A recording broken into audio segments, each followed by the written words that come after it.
You're watching WSTV Digital Media.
Good afternoon, everyone, and welcome to the Finance Committee meeting for August the 8th.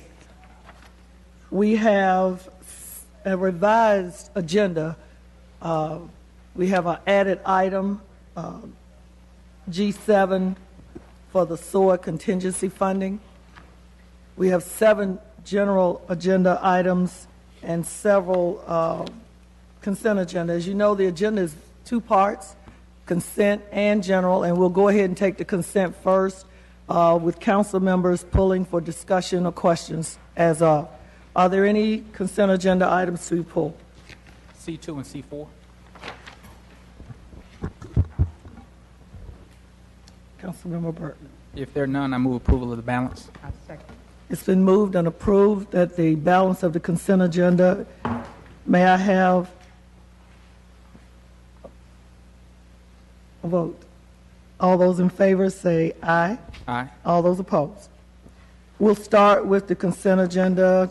Item number 2, would you please read?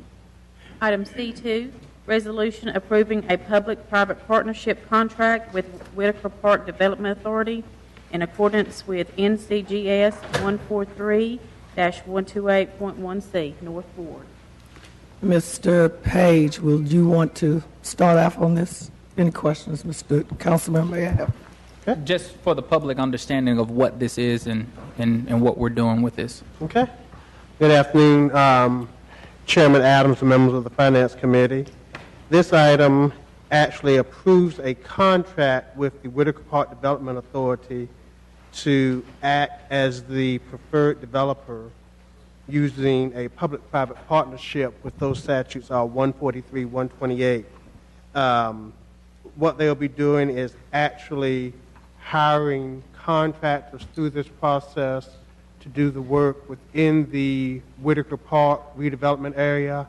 The city several months ago approved up to $4 million of assistance to assist with the infrastructure development in the park for new development. Forsyth County also has approved assistance to the project. So this, in essence, sets up a process by which they will go through and solicit general contractors to do the work for the redevelopment of the old Whitaker Park. And so two additional questions here. One, I think is important because Whitaker Park piece, this is something new, and I think it's important every time we're having a conversation about this to make sure we're clear so public understands what this group is, who this group is, and what they're doing so that moving forward, the community knows what's happening and how they can engage with that. So I think it's important because it is something new that's happening that everybody has the opportunity to get re-educated and reintroduced to what this is. Now, the question I have in reference to the contracting piece of it is ensuring in terms of, I know there's some differences with standards in reference to minority and business contracting. Is that the case with this? We've already made the Whitaker Park Development Authority aware that they would need to adhere to city contracting goals and have MWBE participation as well as go through the bidding process that we would normally establish. So yes, they will have MWBE participation as part of the project. Okay.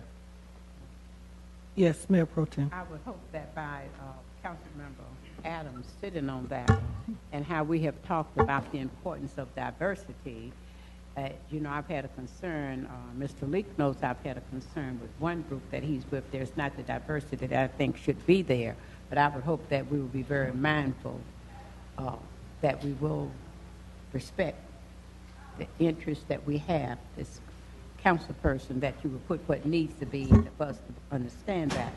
Also, when we look at this project, it is supposed to be an economic impact.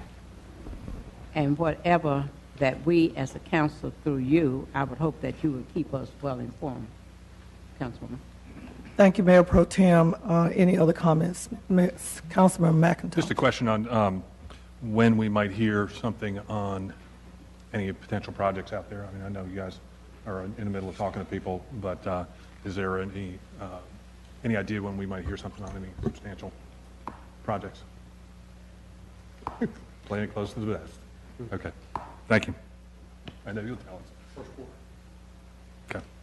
I would like to say that being the council member of the North Ward, and yes, I do sit on the Whitaker Park Development Authority, and I think Mr. Leak and others can attest to, and the mayor and others, how how I hold people accountable even in those types of settings. And I always make sure that I ask the questions that they may not know to ask, but I ask them based on the absolutely knowing that the citizens of Winston-Salem, and that is being transparent. Again, I don't know how many of you remember, but Whitaker Park was the catalyst for employment for here in Winston-Salem many, many years ago. You would find it hard-pressed that nobody's parents or relatives, neighbors, friends, everybody worked for Reynolds, R.J. Reynolds Tobacco, and when they built the Whitaker Park plant, it was a state-of-the-art manufacturing facility in the world. So when they went dark in the 90s, when I became elected, I did communicate to the mayor and some others and the council and the city manager and our Mr. Page. I said, we cannot let that building go dark. That building is just as an asset to the city as downtown, if not more.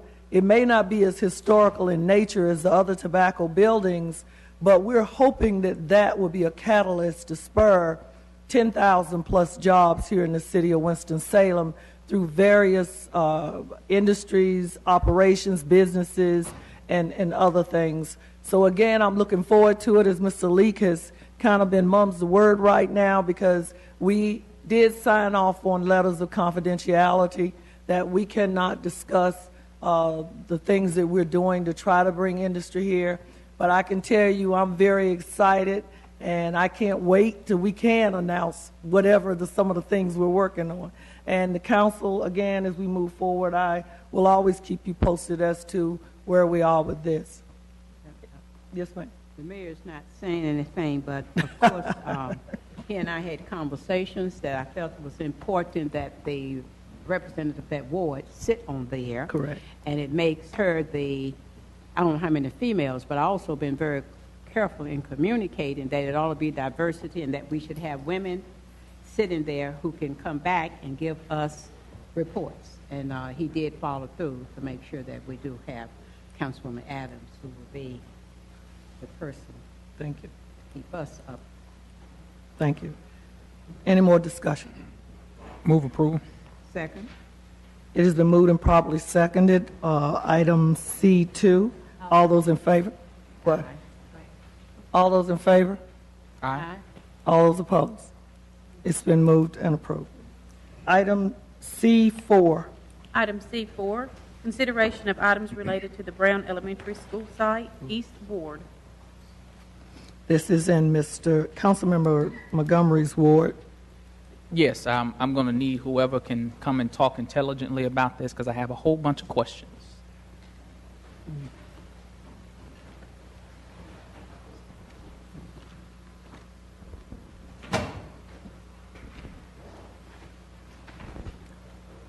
Good afternoon, council members, mayor. Good afternoon. Yes, sir. And I see Mr. Wood is here as well, and he may be needed to come up and discuss this item as well. I have a grave issue in reference to where we stand with this item, because This is a project that came forward a few years back in terms of where we were working with this project, and not until this item showed up on this agenda was it understood or communicated that dollars would be reallocated away from the Brown Elementary School, project that had been discussed with community others about the potential of senior housing project being developed there. There's nothing in the item that we have today that states where additional funding may come from to support this project, what's the future of the project, what's going to happen with that project. And that was a conversation that I know myself, even the mayor, and Mr. Woods discussed at some point in time a reference to what was happening with that project.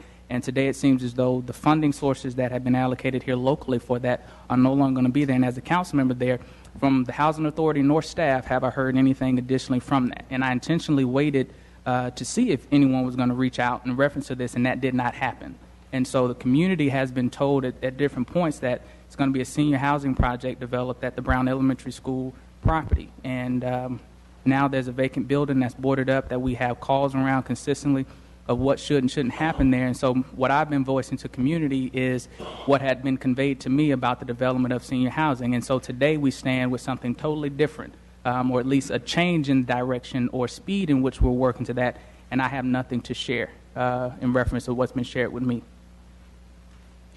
Yes, Councilmember, and I believe the most appropriate person to respond to those questions would be Mr. Woods from the Housing Authority, and he's here, so I would like to call him up to assist us with that. Thank you, Mr. Woods. Larry Woods, Chief Executive Officer for the Housing Authority, City of Winston-Salem. As Ms. Montgomery explained, several years ago, we did come before the City Council and asked for a grant or a loan for the purchase of the Brown School. For a number of unexplained reasons, we were unable to meet all of the terms and conditions that the city was requiring. Expeditiously, the board gave us approval to use additional funds from another source to procure that property. Our goal is still to build a senior building. We are actually in the process of identifying a co-partner developer using a credit enhancement of low-income housing tax credits, and our goal is to build a senior building. We're hoping to have the partnerships put together with an application should be prepared for submission January 2017, hopefully with a positive response from Raleigh, which means that we can actually start breaking ground late October of 2017 or the first of the spring of 2018. And so we have not abandoned the senior building. We're just using a different financing mechanism to make this happen. Well, Mr. Woods, I'd say this, and I won't be supporting this today for several reasons. One, if you recall the conversations that we had in reference to this project when we were discussing it in allocation of funds, there was an issue there in reference to communication and how the process proceeded, and the fact that there was a lack of communication in reference to what direction the Housing Authority was going to go in. And I have consistently been an advocate and supporter of the Housing Authority very vehemently to make sure that there's funds available to support affordable housing in our community, because I think that is absolutely necessary for us to do that. And at that time, it became challenging in the sense that the Housing Authority decided to do, there were things that the community desired out of that property in which there was a difference of opinion in reference to the Housing Authority and the community in reference to that, and so there was another route that was taken. But those dollars were still allocated because it was the intention to make sure that there was a senior housing project that would take place there. And again, we get to a place where there had been no communication, nothing at all in reference to what would and wouldn't happen there with the person and the council member of that area. And we've had these conversations. So for me, that becomes problematic because it's a conversation that had been had prior to. And again, we're having the same conversation, almost dealing with some of the same type of issues around that. And so for me, I cannot vote to remove the funding that had been allocated to this project to move it to, there's another item on this project that those funds would be subsequently shifted to when there had not been anything in any change in the speed and pace of the project that will be taking place in this community. We owe it to the community that's there to let them know if there's going to be a change of what's happening going on, because they're consistently been looking and desiring to say what's going to happen, when is it going to happen, where are we within the process, and none of that information has been communicated. Our change, there hasn't been no change in our direction for the senior building.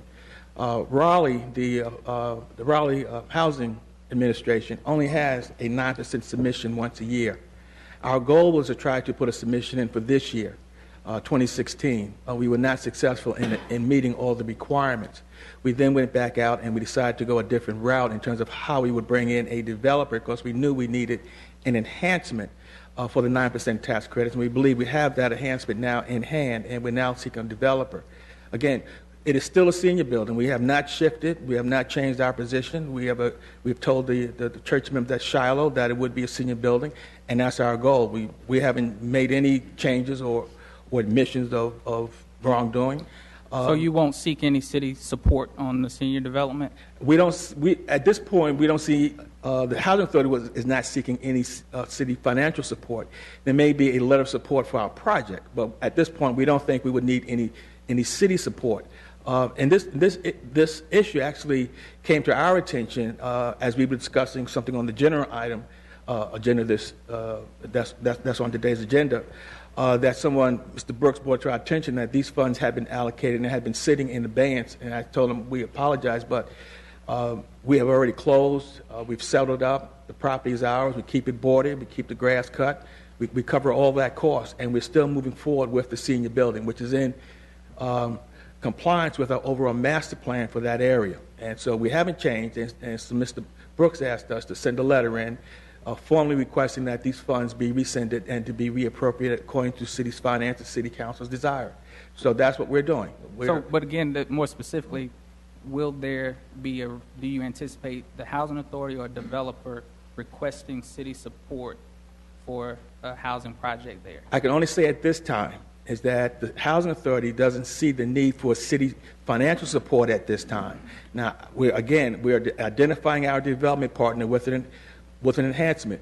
If our development partner feels that there's a need for city support, or if the Raleigh Housing Administration is saying that the city must have some type of participation in it, at that time we would then come forward and then have another meeting to sit down and discuss what that means and how those dollars should be allocated. Mayor Pro Tem. Yes. Now, will somebody address that comment that he just made? Because if you have money and it's not needed, now, we have projects that are needed in this community, and then if somebody would come back and say that they need something, what would the city do then? City manager, something? It's a choice of this council if you want to reallocate these funds to a different project. If we do that and then at a later date they come back and ask for funds for this project, we'd have to see what other sources we might have. We will be out of bond money here very soon, so I think our choices are limited. Mr. Page, isn't that correct? I was going to say, then how, if we have projects we need to have done, then, and we have money that's here and we're waiting on it, how soon will we know?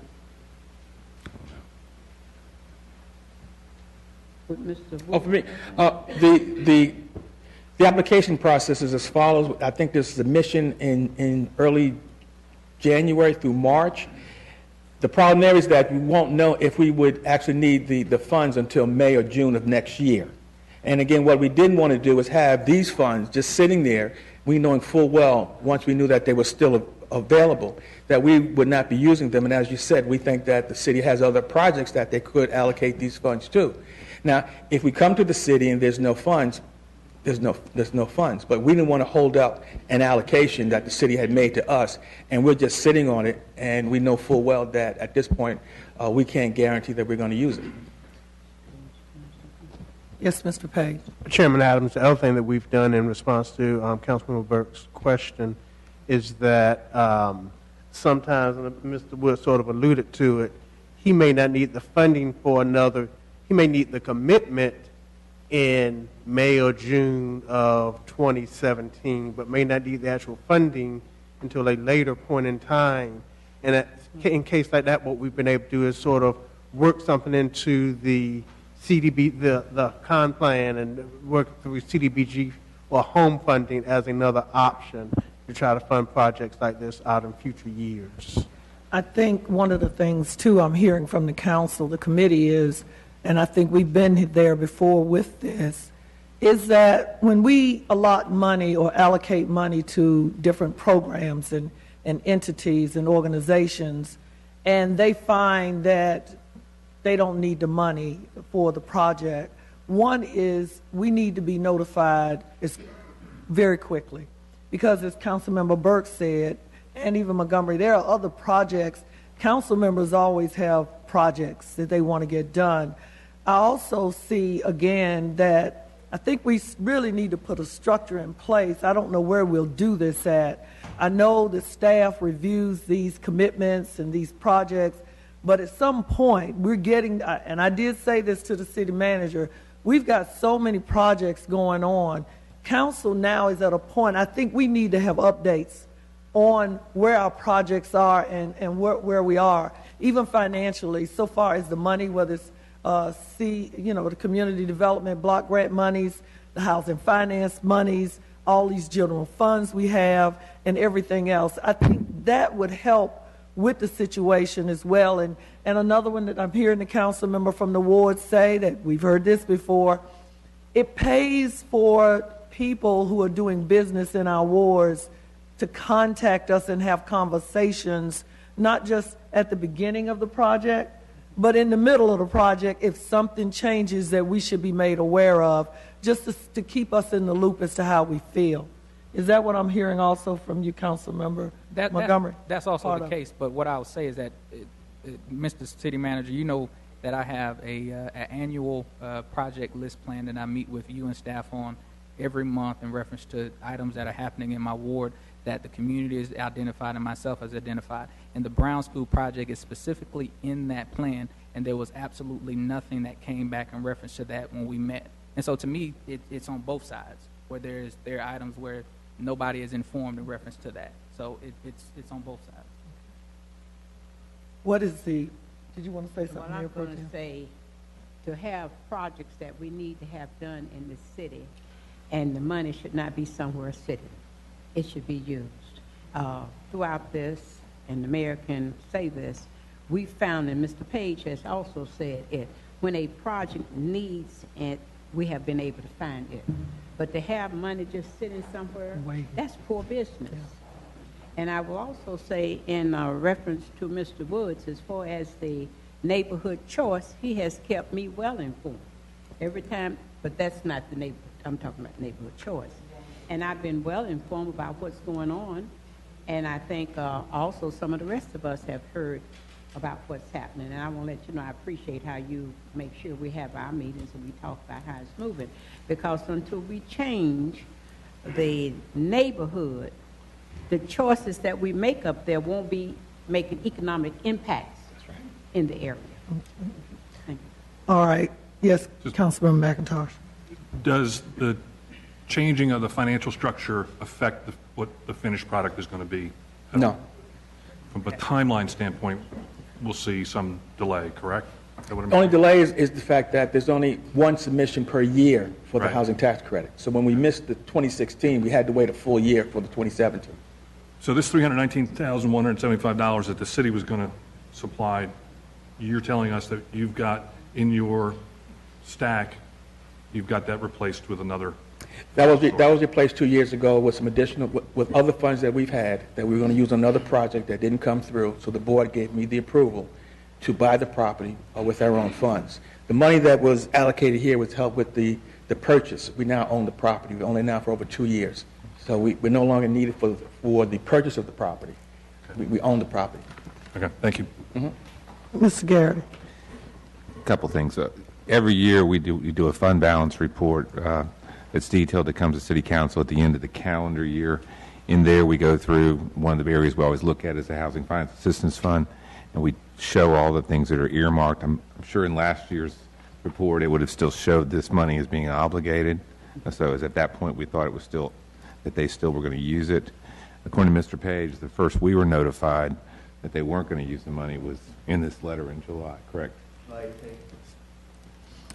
And just a word, again, we want to follow up. Once we have compiled the list of all of the entities that we have money, investments with, taxpayer money, I think we need to follow up, Mr. Garrity, and find out where they are with their projects.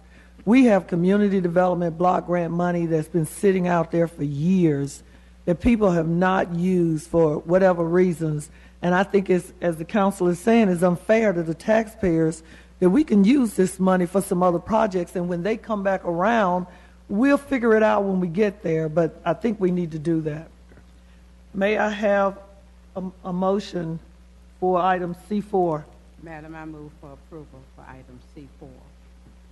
I second. All those in favor, let it be known by saying aye. Aye. All those opposed? No. No.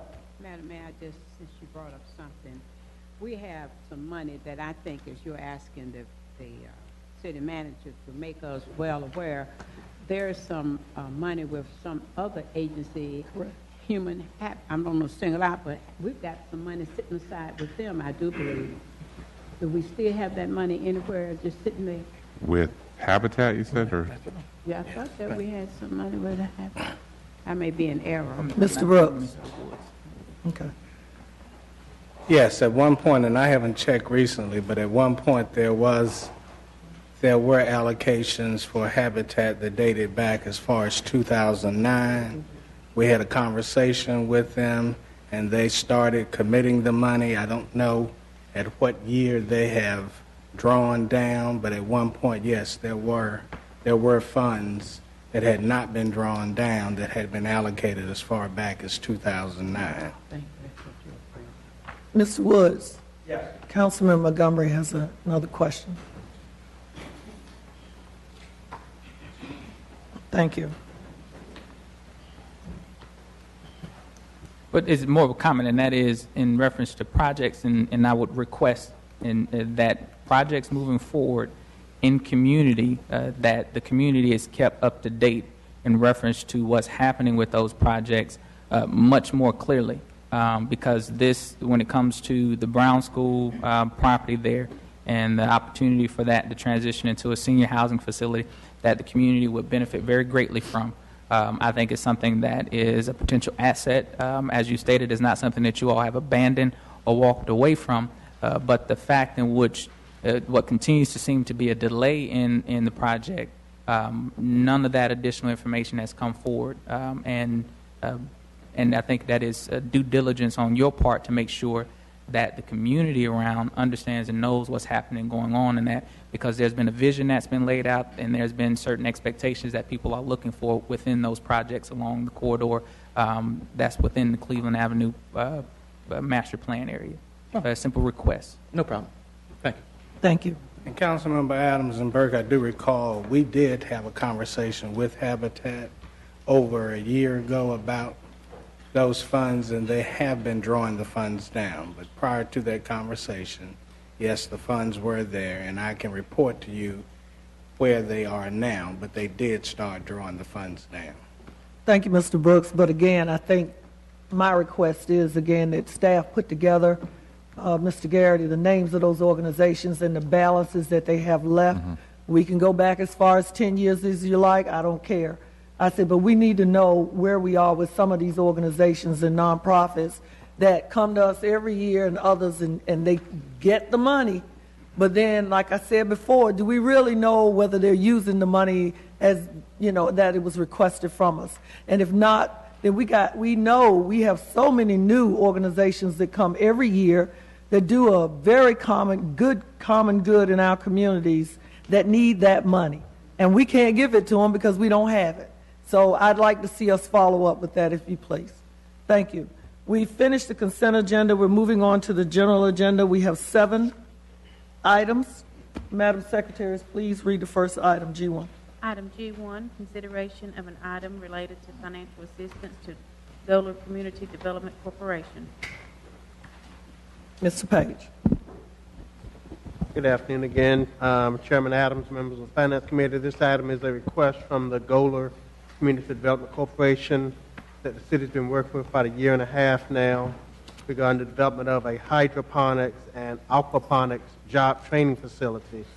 The facility would help provide training and employment opportunities for hard-to-place individuals, also provide sustainable economic development investment in an underserved area, would create healthy nutrition center for the community where individuals could receive training to grow, process, and prepare foods, and would help establish an entrepreneurial center for the community.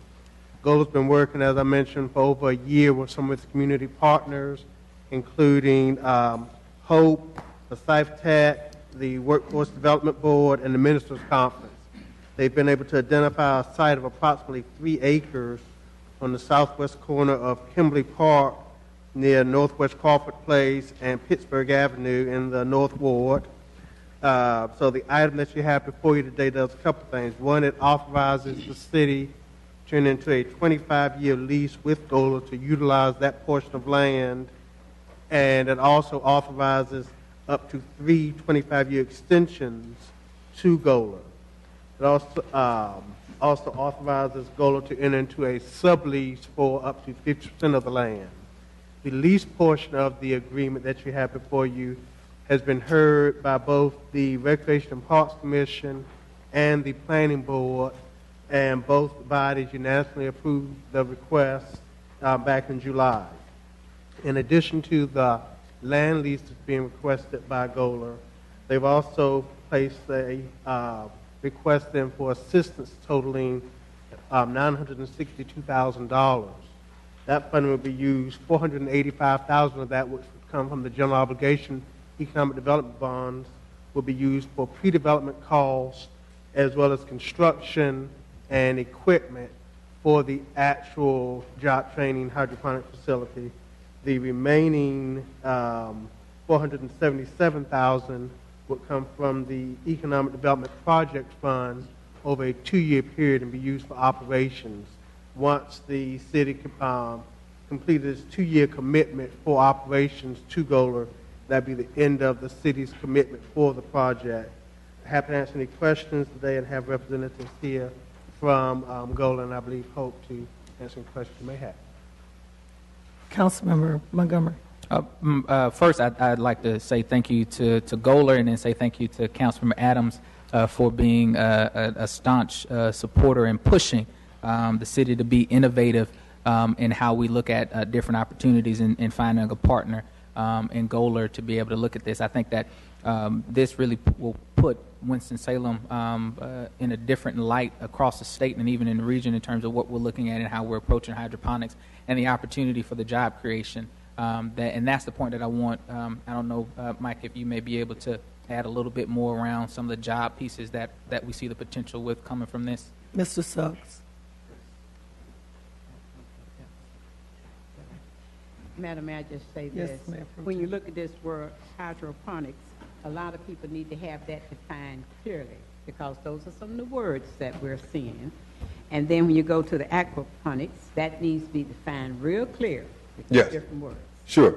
My name is Michael Suggs with GOLA Community Development Corporation, 889 North Liberty Street. As Councilman has said, we've been working on this for over a year and a half, and this is really a partnership, I see it, between the city and several other partners that we have. One is HOPE, which is helping our people eat. We've also been working with Habitat and Agriculture Extension. You name it, we have a lot of partners because obviously this is innovative, as the councilman had said. And when you talk about hydroponics, hydroponics is basically the concept of growing plants or produce with water instead of soil. And you're basically infusing the water with nutrients. The aquaponics is the growing of the fish. Okay? There are some systems where you incorporate the hydroponics and the aquaponics together, where basically the waste from the fish actually fertilizes the produce. Okay? So as you know, we took a couple council members, I guess about a year ago, to Raleigh, and we learned some stuff, so to speak. And we have been learning ever since. We've been going through about 30 meetings that I know I've been a part of, and our staff has probably been in 25 of those 30 meetings. So it has been a learning process for us. We're also working with a group called 100 Gardens out of Charlotte. They have actually done what we're trying to do, and they've incorporated it not only into the community, but into the school system, where they bring young kids in and teach them about farming and eating healthy. I think our whole concept is how can we go into a food desert community, which is what this is, the Kimberly Park community, and make a positive impact. And while you're making a positive impact, maybe even grow some jobs. Okay? We have been working on this. This has been it's been a new concept for GOLA, frankly. We have been involved mostly in real estate development, but what we found more and more our communities, they need other types of economic development. Some of it is really around job creation, and the other piece is just being healthier. So that's why we decided to take on this project, and it's been great working with city staff. They've been along all the way, and I think we've kind of learned this together, so we look forward to the opportunity. And one last comment, I just hope that Councilman Adams and Ms. Suggs, that as this continues to grow and develop, I know I consistently hear people in my community who talk about the community garden work they do and how they can get introduced just to the concept and how we can pull in those grassroots folks who are working in communities now to understand and see what's happening, and then in the long run being able to maybe connect with what's happening there so that they benefit, even if they're not in that Kimberly Park area, how they are in other parts of the community benefiting from what's happening there. Thank you. Well, Mayor Pro Tem. Can you tell us about how many jobs will be created? Right now, and I would say we're probably talking about 5 jobs. Okay, I think you can't just measure a program like this based on jobs. You got to measure it based on what's the positive impact that it can do into the community. I think the job piece is kind of a side benefit, but if we can get more fresh fruits and vegetables and fresh food to our community, we think that is really the biggest, opportunity that we have here. And obviously, we're not looking at this as just a good thing to do, even though it is a good thing to do. We're really looking at it really as a social enterprise, because Derwick and his staff have been very clear that after 2 years, you're on your own. Okay, so we have to figure out a way to make money. Okay, and so we've already started talking to restaurants about buying some of our microgreens and tomatoes. We've also talked to possibly Wake Forest and some of the universities about being able to buy some of the produce also. So we're looking at this from a comprehensive standpoint as far as how we can do good and do well at the same time. I know that the councilperson from the area has been right out front with this project. And looking at a project like this, with the location you would have the project, who would be able to get some of the vegetables that you are producing? Yes, it will be a combination of some of the produce will be given away. As was mentioned earlier, we're teaming with Hope, which is helping our people eat. They're currently giving away food in the community now, so we'll have more food that we'll be providing to them. But as we grow, we'd like to be to the point that some of the people in the community that want to have community gardens, they will be able to do that themselves. But being the fact that they're right there in the community, and the thing about it is that we've met with Boston Thurman Housing Association, and we've met with other people that are doing things in the community, so we're asking them to kind of be our advisory team also. So they know exactly what we're doing, and we've been, I guess, to the community at least 3 or 4 times. Yep. Yes, Councilman McIntosh. $962,000 is a big swing. Mm-hmm. This is a big project. But as we talked about down in Raleigh when we met with our delegation down there, the problem is persistent and the market is not responding to it. So this is an effort to jumpstart the market, to get things going in an area where private investment has not been willing to come in and take a shot. So I think it's got lots of potential benefits, both on a job front and in feeding people, but I also think it says something about the community of Winston-Salem and us being willing to take a stake in a cutting-edge technology and to get out there and do it. So I'm very pleased with it. I do like the fact that it's a 2-year program, and it's got to get up and running in 2 years. I think that holds some accountability to it. And I was concerned. I read through the planning board's comments, and Melinda Dunnigan raised some really good questions, but I thought they were all answered about this being precedent setting as far as taking parkland. But I'm comfortable with the responses that were given there. So I think it's a great effort. Thank you. Councilman Light. I was going to bring up the job question first of all, that indeed it's not going to create huge numbers of jobs. Right. Mm-hmm. One of the things we saw in Raleigh was the fact that one person can run the whole show, pretty much. Mm-hmm. But what I'm excited about, as much as about the aquaponics and hydroponics, is the farming, mm-hmm. individuals being able to have their own bottle plants. Yes. Is there going to be a staff person on board that's going to be there to say, this is how you do it. Mm-hmm. This is a hoe, that sort of thing. Yes. So what kind of staff will you have in place? Okay. Well, right now we've budgeted for 1 full-time person and 2 part-timers. And the 2 part-time positions, we hope to hire someone from the Kimberly Park community for that. Okay. The full-time person is one that we're working with now that understands the whole concept of agriculture and hydroponics. So there will be staff there to give people construction on this. We currently operate a community garden with Downtown Health Plaza. And we're working with a gentleman there that graduated from Appalachian State. And we're very comfortable with him and his ability to give instruction for many of our community members. And once again, we're also partnering with Agriculture Extension. Mary Jack Brennan, she's a part of that. And they recently had a farm school, so we're talking about ways that we could incorporate some of the folks that graduated from her farm school also. Yeah. Thank you, Mr. Suggs. Can we have a motion on G1, please, and then I'll give my comments. Move for approval. Second. Discussion. I just want to tell everyone that's helped me work this project for the city of Winston-Salem for the past going on 7 years. For many of you that know me, you know my passion for food. I always tell you I've never seen a day of hunger. Don't know what it's about. My parents were farmers, grew up on a farm, grandparents, everybody. We've always had a garden. We canned, we froze, we dried food, we had chickens, the whole deal. But I think this is in one of those catch-22 situations that we've been in Winston. The data has been telling us for a long time that we have areas in our city that don't have access to food, and not just fresh food, just food. And if we're not willing to take a chance, as we do with corporations and developers and others that come to us, then there is something wrong with our mentality, as good as we want to say we are, when we don't want to help the least of us. And when I say the least of us, I'm not just talking about my moms and kids. I'm talking about seniors. Winston-Salem's population is right now growing at a rate of, in another 3 to 5 years, over 85% of the population is going to be well into the 50s and older. And that means living on a fixed income.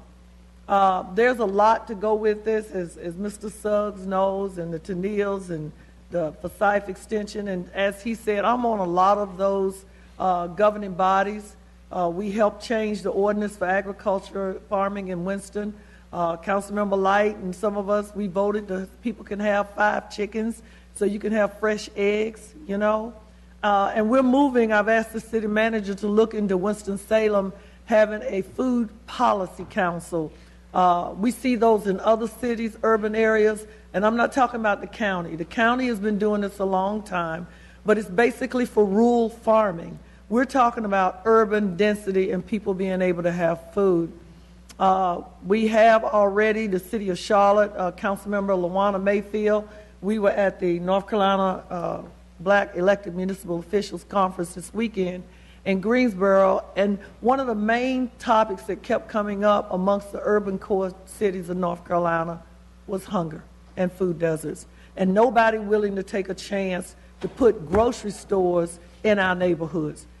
I don't know how we can even settle for that anymore, and there'll be more to come on that one too, because I'm of the adage now, if people are willing to build housing in neighborhoods, particularly not the urban core neighborhoods, but you can't build a pocket grocery store so people can eat.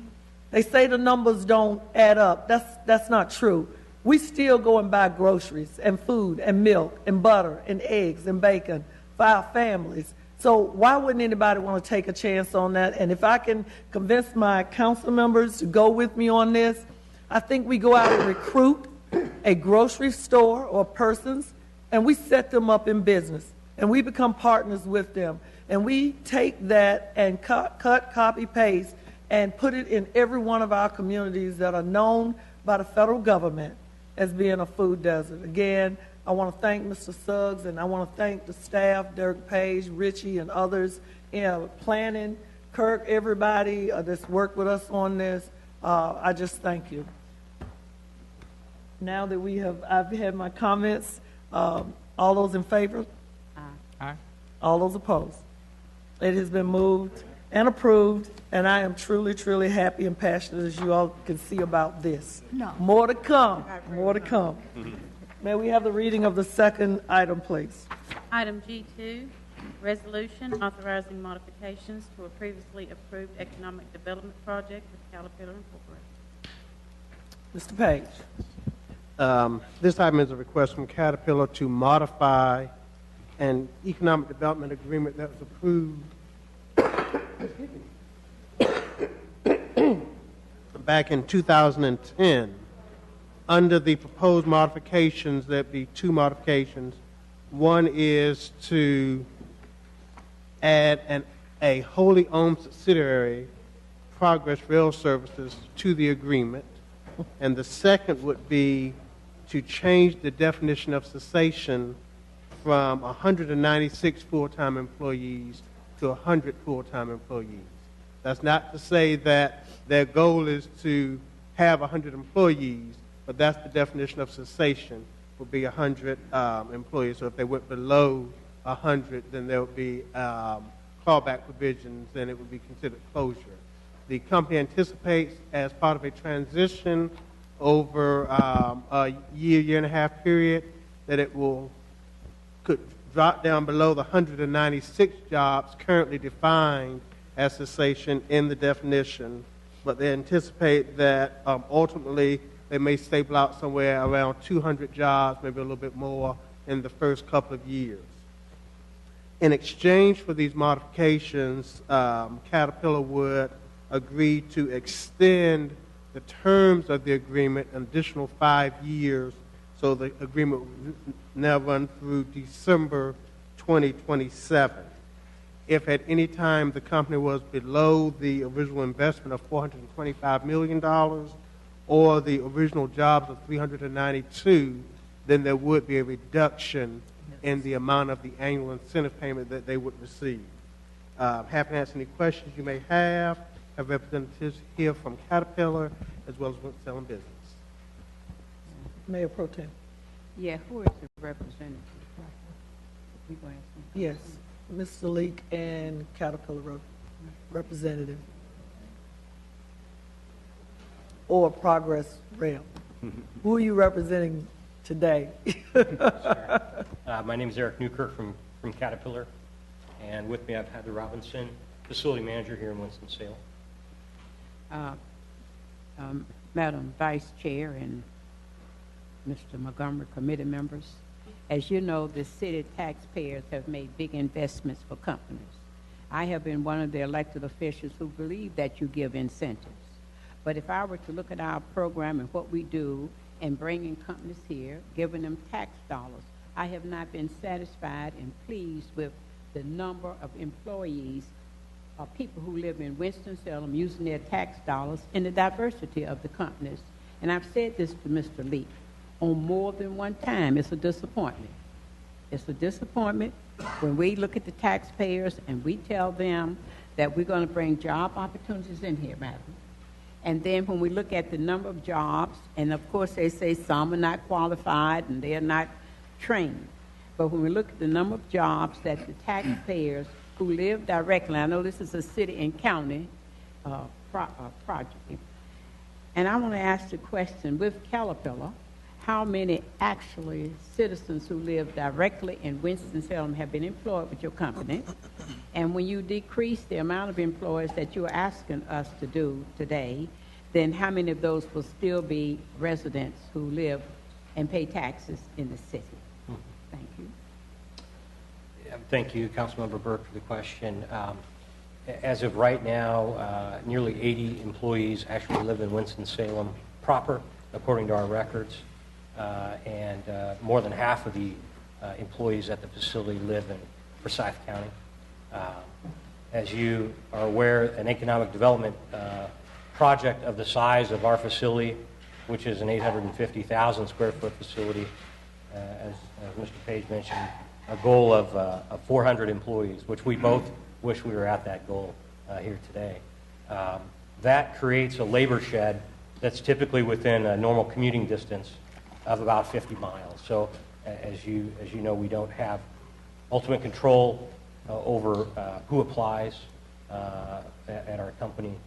We do have outreach programs that reach out to Precise Tech, the Urban League, the disabilities groups around the area, veterans groups in the areas to advertise our job openings, and certainly everyone is willing, or everyone is able to apply. One other question. If a person wanted to apply to work at the company when it first started, what would be the qualifications? What would they have to in order to work? And then you're talking about 50 jobs now, I think, that you would still be having. What would be the qualifications just in general? Right. Well, the mix, there's a mix of jobs currently at the facility, anything from laborers and maintenance folks to assembly, trained professionals, logistics workers, all the way up to engineers, supervisors, accountants, HR professionals, et cetera. So obviously the requirements would vary based upon the job where the opening is had. We don't expect that mix to change substantially if we're able to bring in additional work to the facility. So that the requirements are really job specific. To the mayor and members of this committee and council people who are sitting here, when we give incentives and you talk to people about bringing jobs here, and of course the first thing we say, they're not qualified. Well, when I listen to Mr. Kirk, is it Kirk? Mr. Newkirk. Newkirk. Yeah. Mr. Newkirk said the first job you said, say that again, Mr. Newkirk. If you wanted to work with Caterpillar, what would be the first job you just shared with me? Anywhere from maintenance workers to line operators, logistics workers, forklift operators. All right. Now, since we say we don't have a lot of qualified people, to me, it seems like if you talk about maintenance workers, that the people who are not in the various areas could go and work in maintenance. And they could be so impressed with what's going on that you could encourage them to go to Forsyth Tech and get some of the training that would be needed to fill the jobs. This is what I feel is most important. Yeah, we agree, and that's part of our program. We really like to promote from within. It works well for our company, and we're happy to have folks that have worked up, even in the short time that we've been here, 5 years, that folks have worked up through our organization, and we're proud to have them work up through the organization that way. And I'm a stickler for diversity. Right. Thank you. Councilman Montgomery. I actually had a similar question in reference to the makeup of current employees there. You stated that 80 of the employees currently live in the city of Winston-Salem. That's 80 out of what? 80 out of, we're currently at about 250 Caterpillar employees at the facility. Okay. And you addressed my other questions already. So thank you. Mayor. Thank you, Madam Chairman. First of all, I want to just emphasize a couple of things. One, the city is not being asked to put any additional money into this project. Secondly, the city always structures its economic development projects on a pay-for-performance basis. And in this particular case, it's bifurcated into two pieces. Half of our payments based on the investment of the company. And they've already exceeded that goal. They've already invested over $460 million there. The other half ties to the jobs, and of course we've been making lower economic development payments because you haven't been at that number. Correct. The other thing I wanted to say is that I'm very grateful for Caterpillar to try to figure out a reuse of this facility. And we've had experiences where companies have just shut the door and cut the lights out or went dark, as Councilmember Adams says. But Caterpillar looked for an option here, and bringing in Progress Rail, I think, is a great benefit to the city. Getting to Councilmember Burke's point, they'll be using the same skill sets that folks are there as well. The way it works, as I see it, is the mining operation winds down, the railroad winds up, so there's a little bit of a lull there, and what we're being asked to do is to simply reduce that minimum to 100 jobs during the interim. Certainly, we're not intended for it to stay there and never hopefully get there, but it's just a transition period there. And I think it makes good sense for our community. That gives us good opportunities for additional jobs in the future. The citizens are still very well protected in terms of our investment. As Councilmember Burke mentioned, we always look at this as investments. Thank you, Madam Chairman. Councilmember Locke. Just a comment. I too appreciate Caterpillar's doing it this way instead of closing the doors because we maintain some jobs, we have a promise of a buildup of jobs. Whereas if they just shut down, our 80 people from Winston-Salem would be without a job. So I greatly appreciate that.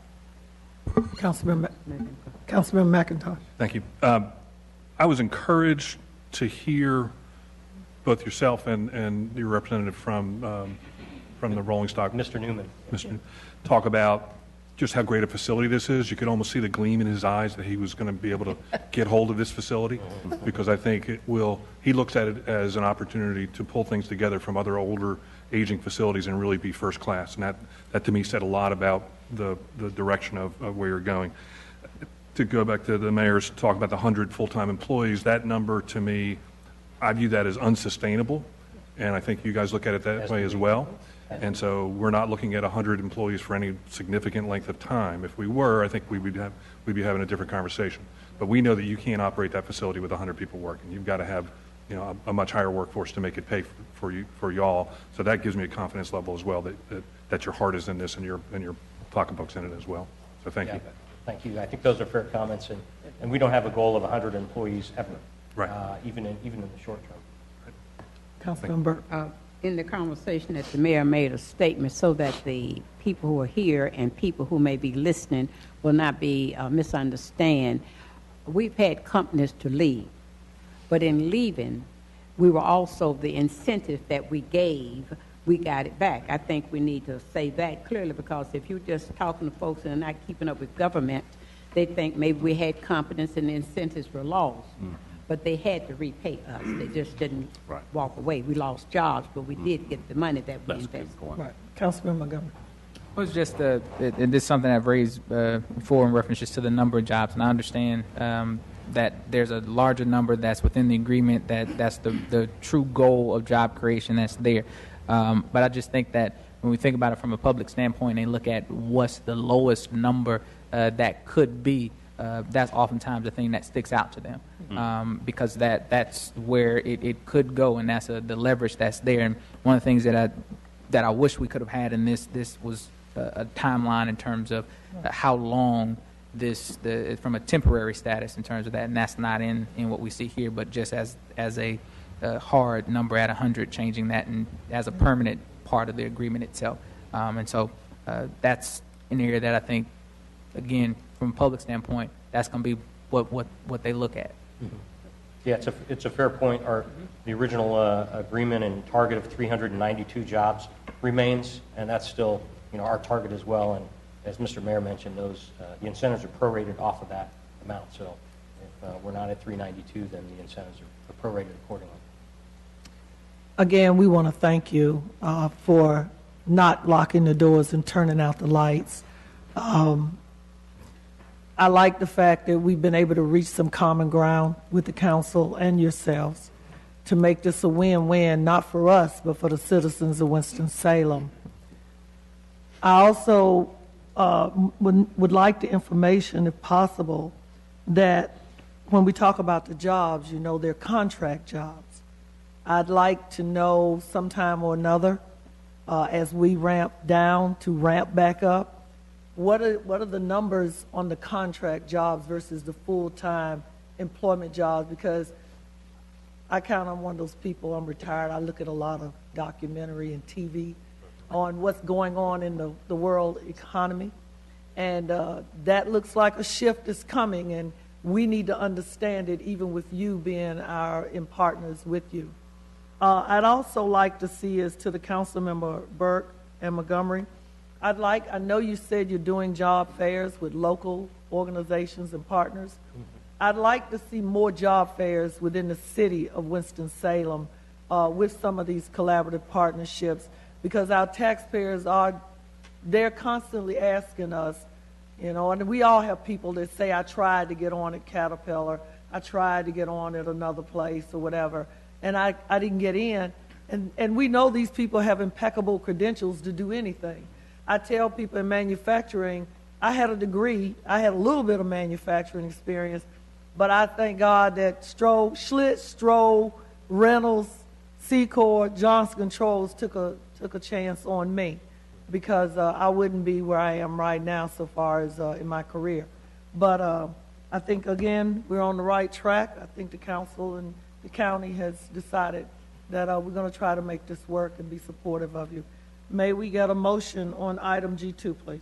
I move for approval with the understanding of the things that I have mentioned. Second. It has been moved and properly seconded. All those in favor, let it be known by saying aye. Aye. Aye. You're abstaining. Any noes? We have 2 ayes, yays, and 1 abstention. Thank you very much. Thank you. And looking forward to the updates, Mr. Page, as we go forward. Like we said, we need updates, because if their product line changes, we need to know it soon. Next item, please. Item G3, consideration of items authorizing a loan to the Housing Authority of Winston-Salem for New Hope Manor, Northeast Ward. Mr. Brooks.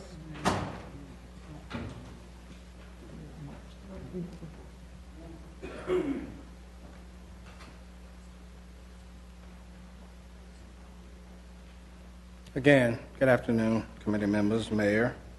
This is an item authorizing a loan of up to $1.7 million for the acquisition, demolition, rehab, repair in support of 79 units of multi-housing, family housing, which is known as New Hope Manor.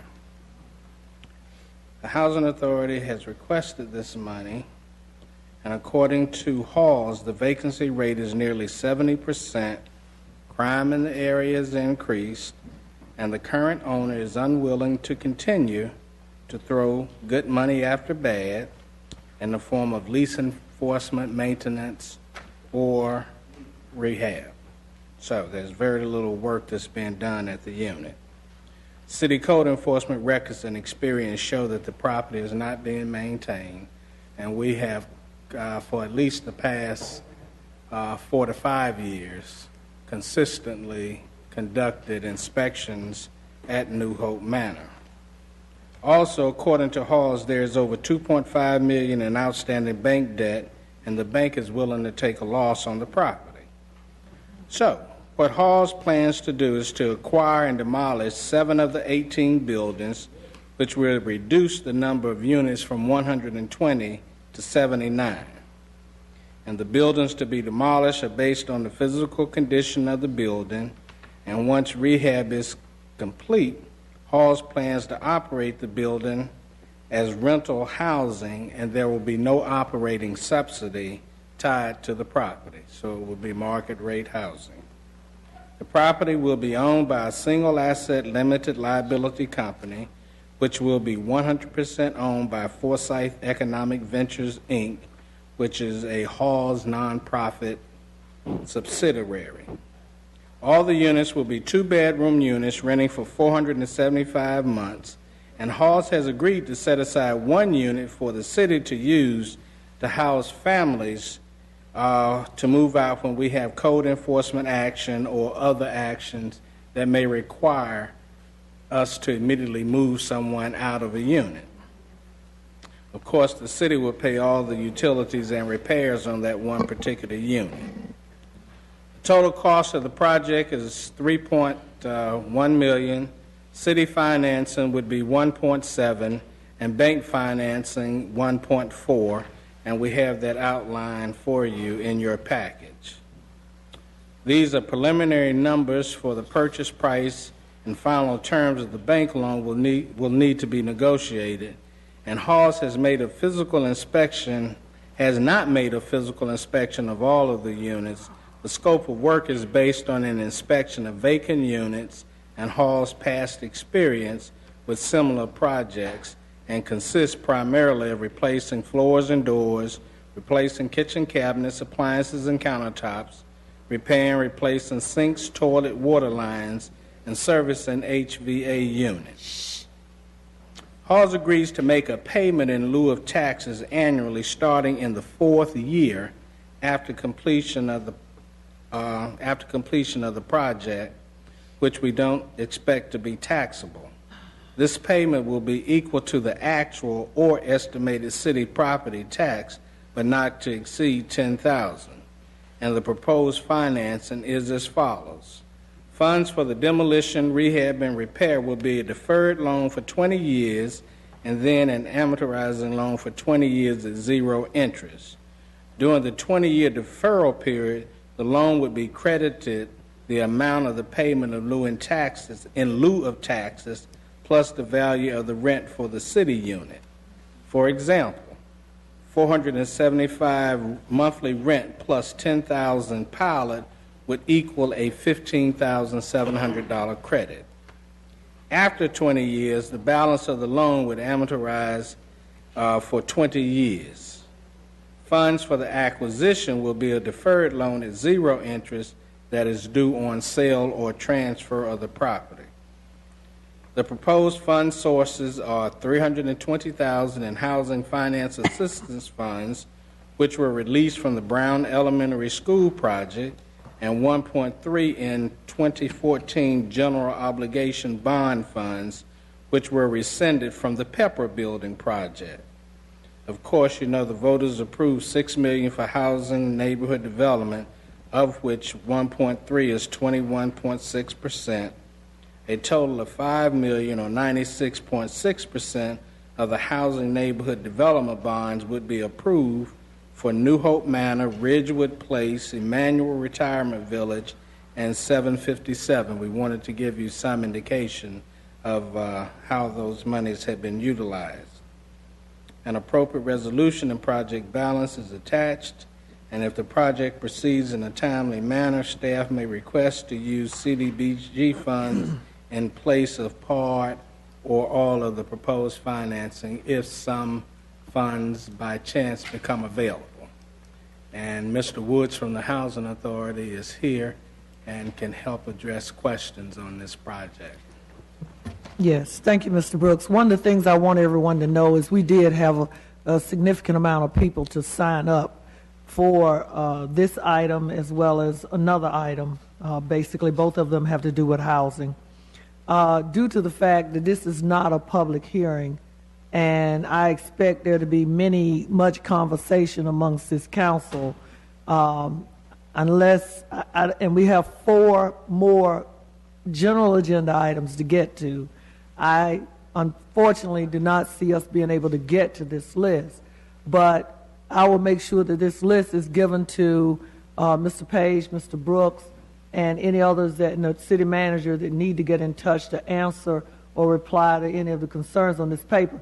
Basically, we all know what this is about. I don't think any council member or anyone in this room does not know about the 2 particular properties in question. Councilmember Burke.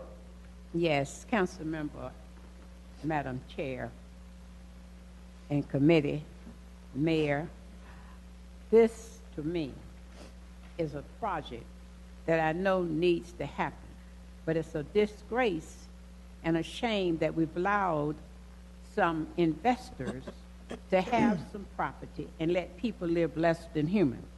I feel the same way you felt, Councilman Montgomery, about Rolling Hills, and I shared that with you. The problem that I have, I asked for a report, and I wanted a report to just define clearly who had been investing in the property, and they gave me a report, the staff, that's not acceptable. It did not go in details to tell me anything. It did not tell me anything about Mr. Nathan Tabor or Mr. Crumley, who's been the owners up there. It only then, when I asked for a second report, they only gave me their names. But then one report that I asked about with Ogburn, with Mrs. Kim, with Mr. Kim and Ms. Malone, they gave a detailed report. They told me how much money had been invested. Mayor, I know you'll be in charge of this meeting after this leaves us, but I do feel that the citizens who are here, because they don't want to talk to the city manager, they don't want to talk to the assistant, they want to talk to us. That's important for them to say to us how they feel and how they have been living.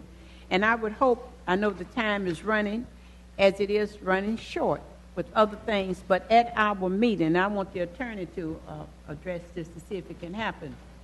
At the meeting we have on Monday, because I will not be voting on this evening. I will just be voting for it to go without a vote on the particular project.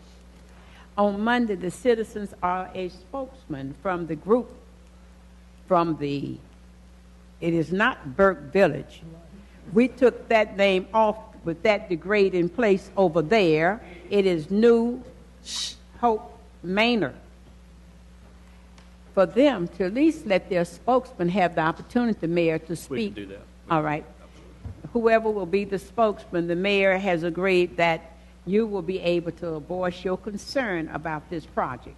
And hopefully on Monday, I will have gotten detailed information that I can talk in a better conversation or engage with the residents than what I'm able to, because I don't know anything. I only know a half a sheet of paper with all the money we've invested of our tax dollars and what the two people who are the investors over there and what we have given to them.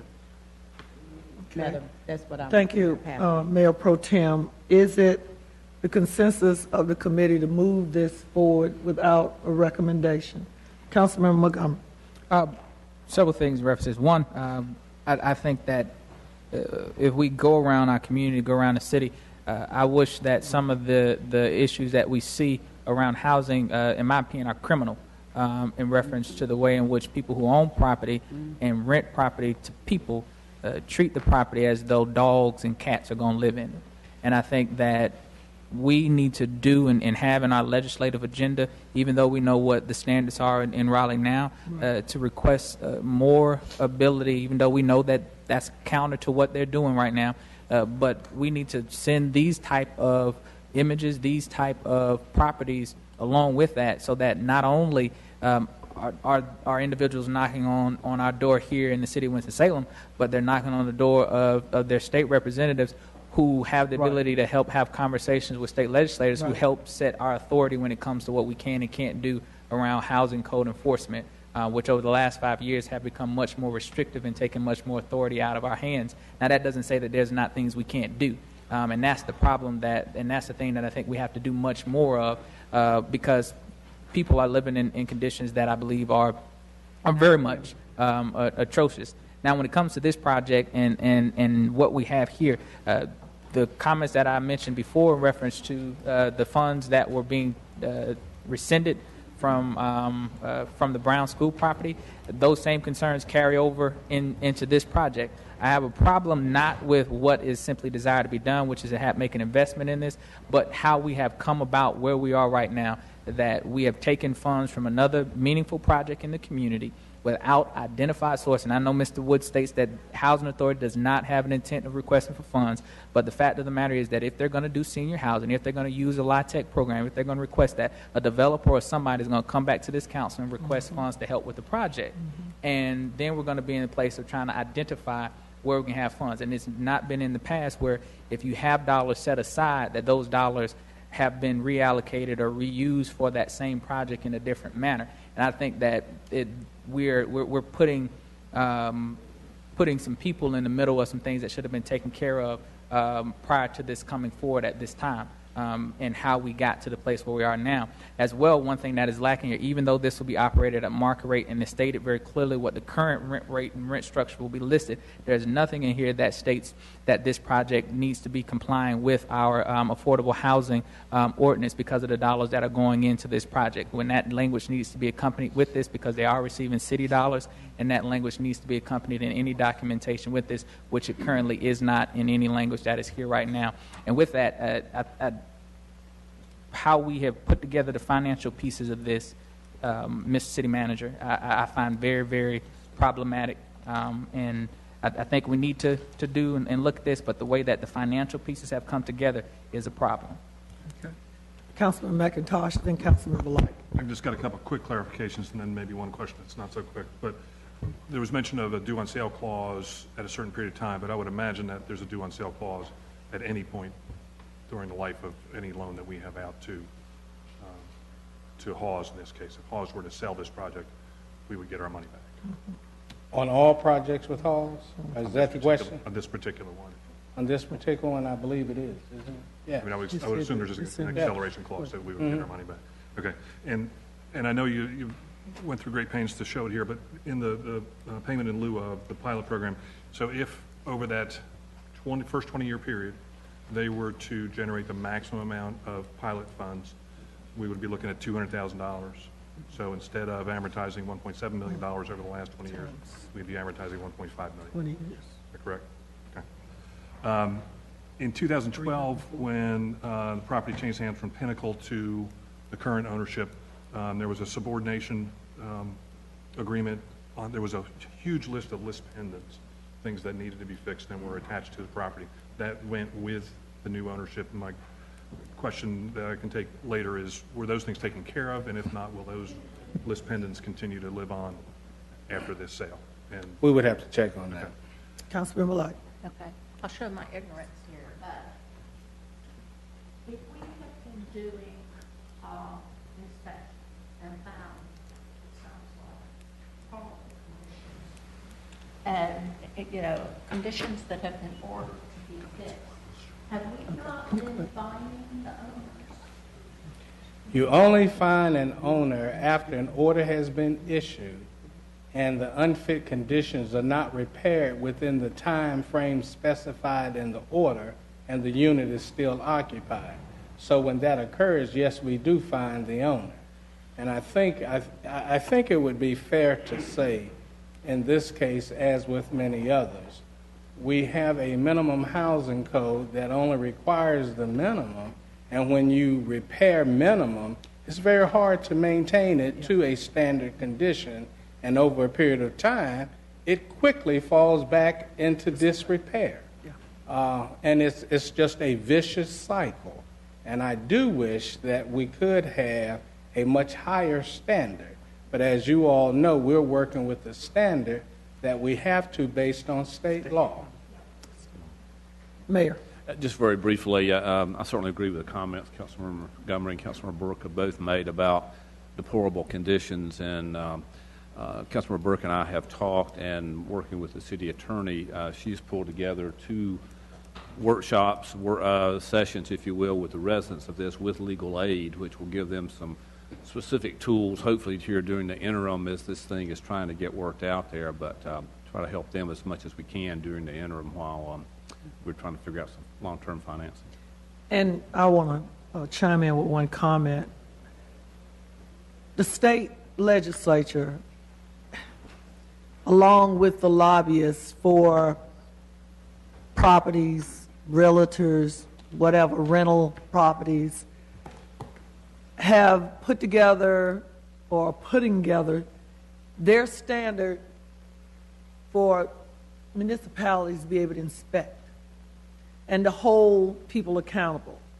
Well, I would think, Attorney Carmen, if you could just give us a quick 1 minute on where we are with that, because I don't know whether it went through this time, but you still got people looking at changing that because cities are now putting on more requirements, and rental housing, apartments, whatever, they don't want that, the League of Municipalities version.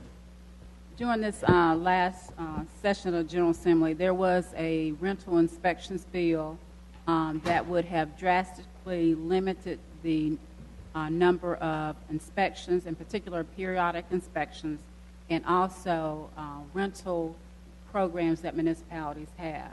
You may recall that in response to that, I actually sent the Rolling Hills footage to our lobbyists to share with the sponsor of that bill.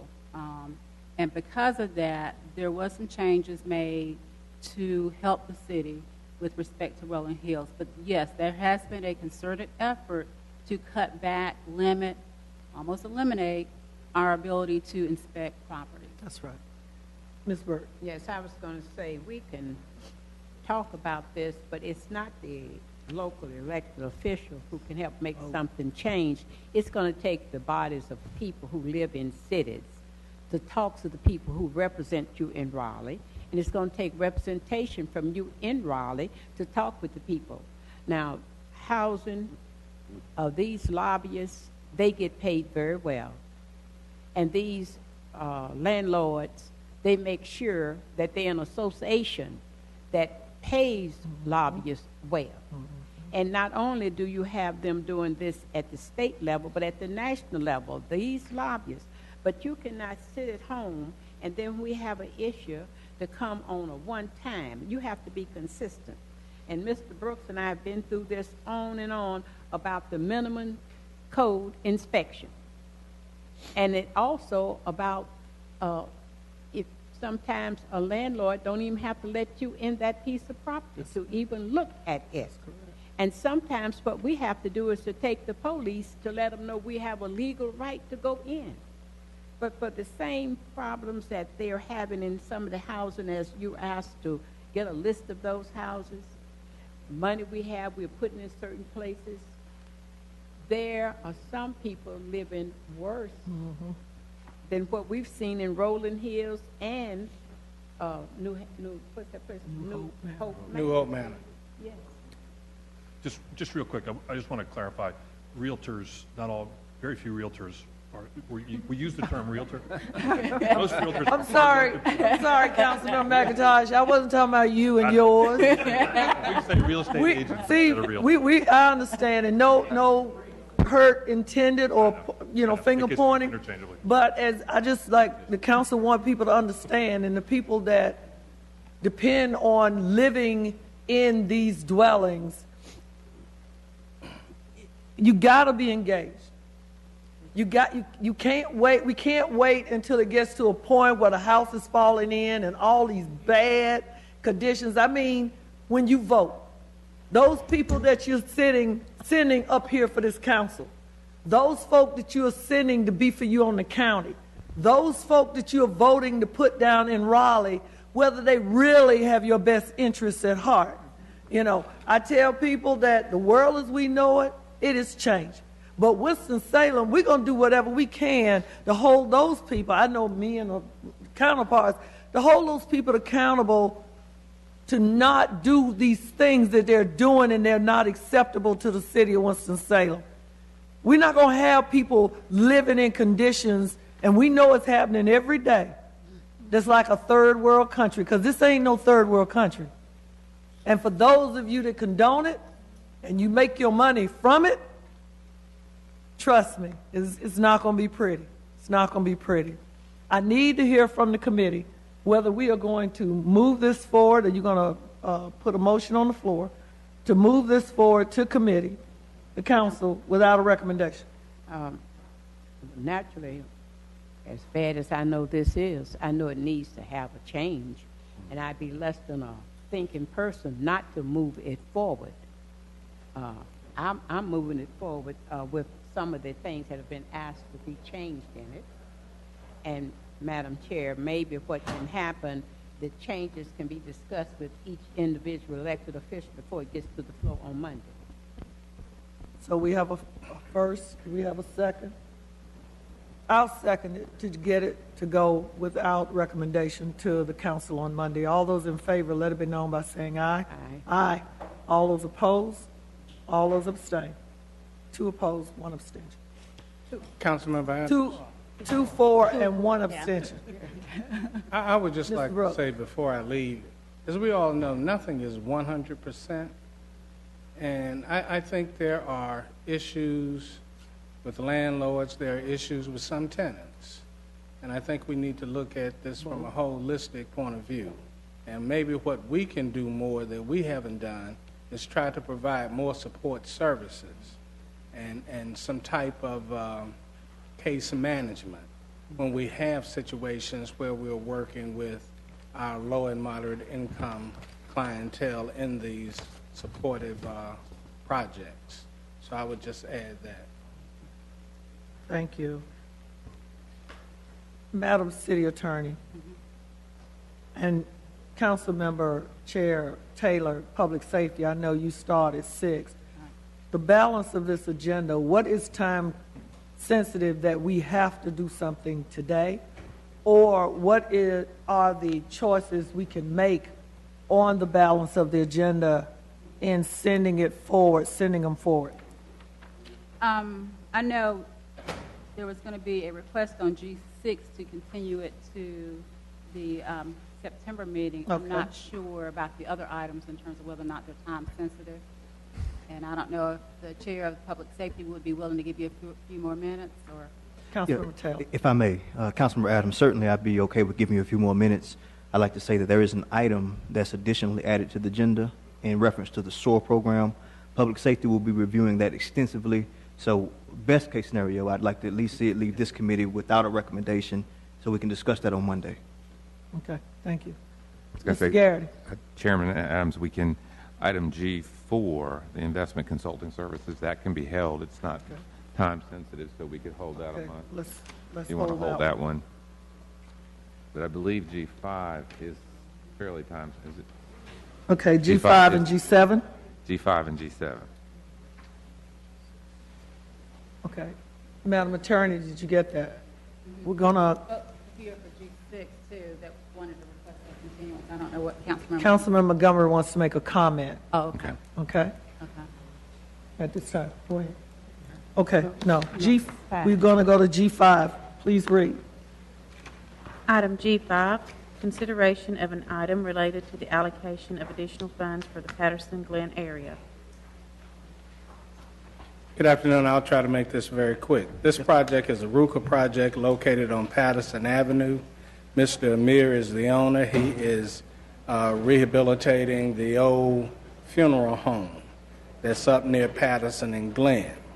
The original allocation was for $475,000 of matching funds, which would be the RUCA portion. The total project cost is $950,000, and to date the project is approximately 52% complete. The work is going along very good, and we're very pleased with the progress that we see Mr. Amir making on this project. This request is for an additional matching funds in the amount of $202,000, which is 50% of the total cost of additional funding. So the additional funding would be $404,000, of which Mr. Amir would be responsible for $202,000, and he's requesting $202,000 from the city, and that money would be used to do a driveway access at the rear of the property coming in from the Chestnut Street side that would allow for large trucks to service the warehouse and turn around in that particular area. Site plan has been approved by inspections, and we've gone through the bidding process, so these are firm bids. The other funds, the additional funds, would be used, if you can picture the current front of that building, it's grass. And he plans to convert that area to off-street parking, but there will be parking spaces that are made at the front of the building for clientele that would be coming to visit the store and the operations up front. So that's what this request is for. Thank you. And Mr. Amir is here if you need him to respond to any questions. Councilman McIntosh. In most other parts of the city, we try to not encourage street parking in the front of the building. Will there be any buffer between the street and the building? No, there will be no buffer. It's not room for buffer. So as soon as you exit off the street, there will be parking spaces on each side of the entranceway. Okay. All right. Thank you. I know the Councilman Montgomery. A comment and a question. First comment is I'm on Patterson Avenue every day, and so I think that the improvements in what's looking to be done, it's going to be something that will improve the area. Question I have is I know that there was another, and this doesn't have to do with this particular part of Patterson, but I know that there was some other people, I think maybe just a little bit up on Patterson that have been interested in trying to do some things, and wondering whether or not city staff and others had contacted them and gotten with them on the building, because they were also in this RUCA area, and whether or not they were able to connect with the program.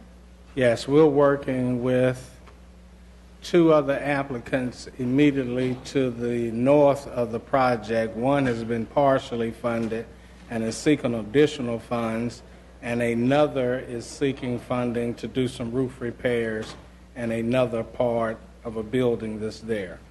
The reason I ask that is that because this impacts an area that's larger than this particular project, and I think that that's the point of RUC in terms of how that revitalization happens. And I think there are several other businesses right in there that will be impacted and have some opportunity to get improvements, and I think that's kind of what we want to see happen. As a matter of fact, met with the owner of one of those buildings who's leasing, and he's considering taking out a loan himself to help the tenant out who's not able to completely do everything he wanted to do. So we're aware of that, and we're trying to work on that. Any other comments?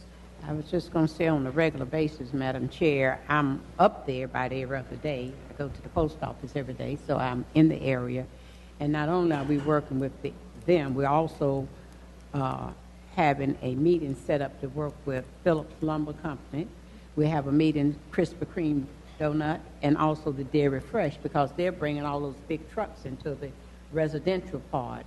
And we're also encouraging them to make their areas more attractive. And Mr. Brooks and I, we're communicating about every other day about that space between, on Patterson, between Glen.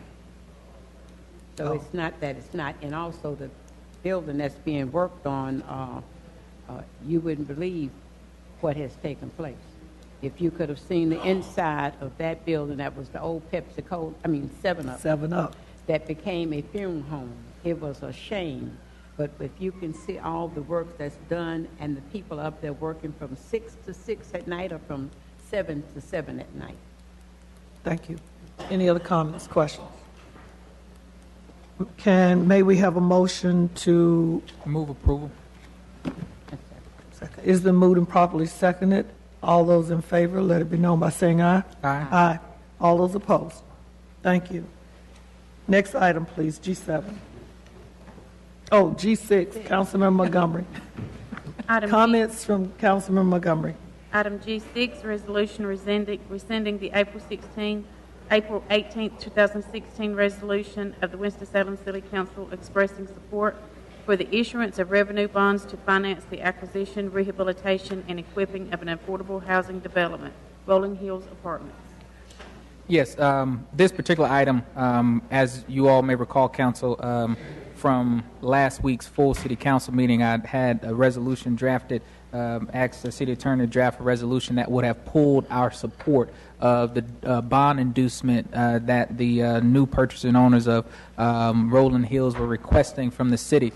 The reason in which that was brought forward was with the overwhelming issues that existed in the property that did not want us to be in a position where we were supporting inadequate investment in the property, meaning that we were going to be supporting less than substantial rehabilitation of the property. As such, in conversation with individuals from the property management on last week, that they were going to go over the weekend and look back at their numbers and send some new numbers back to the city. That did happen over the weekend, and we got some additional numbers which raised their investment per unit in the property to, I believe, about $47,000 per unit. Still some more things for us to look at on the staff side of that, and with that, because we received that over this weekend and staff has not sufficiently had enough time to continue to look over that and have some additional conversation with ownership, I'd ask that we hold this in committee until next month for further conversation and consideration. All right. I will move that. Do we need a motion for that? That would be good, yes. I move that we hold it in committee. It's been moved and properly seconded. All those in favor, let it be known by saying aye. Aye. All those opposed? Next item, G7. Item G7, resolution approving grants from successful outcomes after release, SOAR contingency funding. What are we looking for? Mr. Rao. Good afternoon, Chairman Adams, Mayor Joines, members of the City Council. As part of the adoption of the 2016-2017 budget, the Mayor and City Council appropriated $50,000 in contingency funding for the Successful Outcomes After Release program. Since that adoption of the budget, the City staff has received 7 requests for funding. A team made up of representatives from the City Manager's Office, the Community Business Development Department, and the Police Department's Community Resources Unit have reviewed those requests. And the action before you presents those recommendations. 3 of the requests are first-time requests. And based on the team's review of those requests, we are recommending that we would provide what we call seed funding for those particular agencies, where there would be maximum assistance of $5,000 provided to those agencies. As part of their request, they would have to go through city-sponsored capacity building training. And as part of their agreement with the city, half the funding would be provided up front, with the remaining assistance provided after they have completed the capacity building training.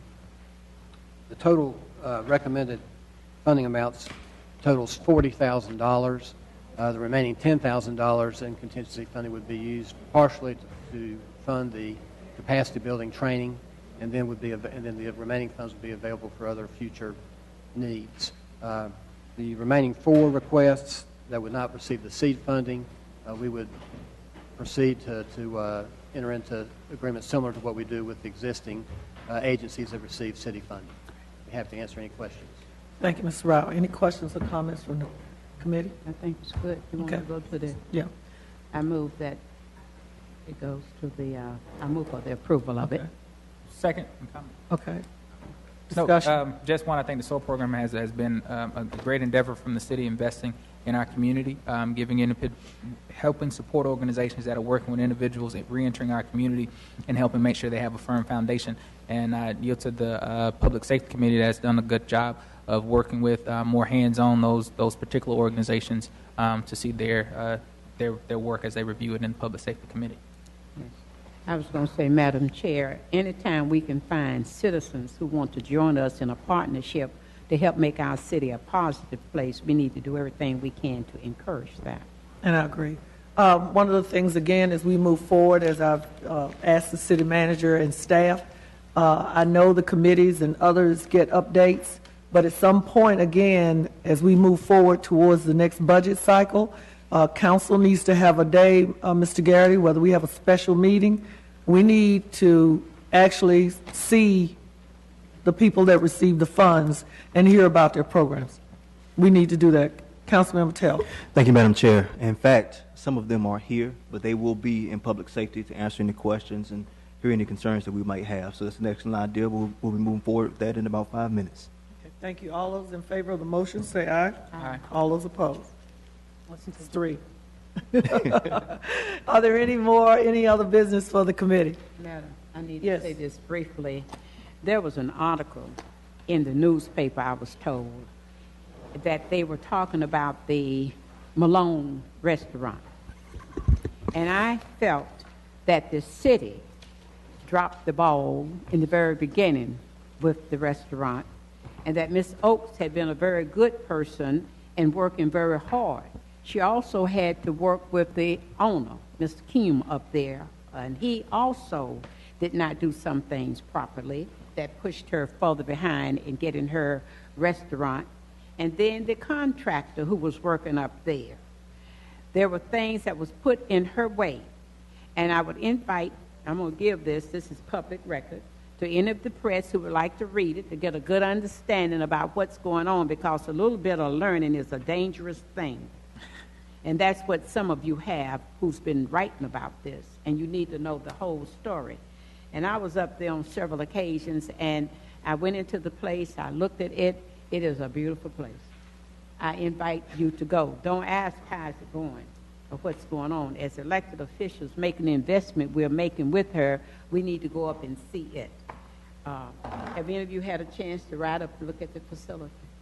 You wouldn't know it was that greasy spoon that it once was. It is now a refreshing, clean, pleasant, positive place. So I invite you to go visit. And Mr. Brooks, is he here or did he leave? In looking at that facility, as a person who's been up there and you have a staff person on a regular basis, the approach that Mrs. Oakes has used and how she's moving along with it, with her own self being positive, upbeat, not giving up.